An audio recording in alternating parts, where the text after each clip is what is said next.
You know, there are certain people who are just happy being losers in life. They're okay. They're okay. They're okay. It depends. You see, vibration yoje weteekako mu bwongo, like okifiringa abantu abamu bali mu kulumwa stress, kimuluma kimukuba eno kimukuba eri akuba eno akasimu akuba eno ekimukuba mu byonna obwongo bwakimanyi nti alina ekyamaanyi kyasobola okukola. Tamanyi lwaki stress emuluma naye nze nkimanyi. Okimanyi nti oli mugezi okusinga nekyolowooza. Okimanyi nti oli mugezi okubeerawo wooli. Kikulumya stress. Kati bwogenda mu kyalo n'osanga omusajja nga yagenze n'alima ku ssaawa 8 ali mu kutambula ali mu kkubo empale zino azifunyizza tezisalawo oba nnyimpi oba mpanvu ziri eno mu ntumbwe aliko n'akalimiro agenda abwatula ekikajjo kye ojja musanga nga talumwa stress lwaki expectations zize ziri ku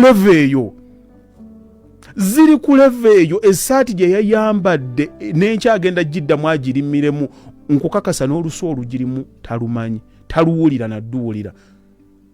Gwoyambala essaati omulundi ogwo ye n'otambula n'owulira nti teweekubye eddiyo bodda yeewaka bw'otuuka ne mu kisero otoyagala madamu azigatte na ku ziri zidduga lwaki. It's the level of your life, the expectations you have, and so you have to meet the demands.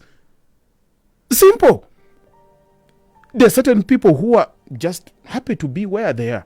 And there are people who are just not settling for it. Baga buli kaseera bakeera kumakya banoonya. How can we advance from here? Era we balabanga progress eyo tejja the stress ezimuluma. Y'omwana gw'osanga Saudi buli ddakiika stress emuluma akugamba yava eno nga tafuna wadde 10 kati ali ku kakadde kamu oba kakadde kamu kitundu naye akugamba stress ennuma lwaki? Obulamu Mukama Katonda yabukola bulina kuba progressive at all time.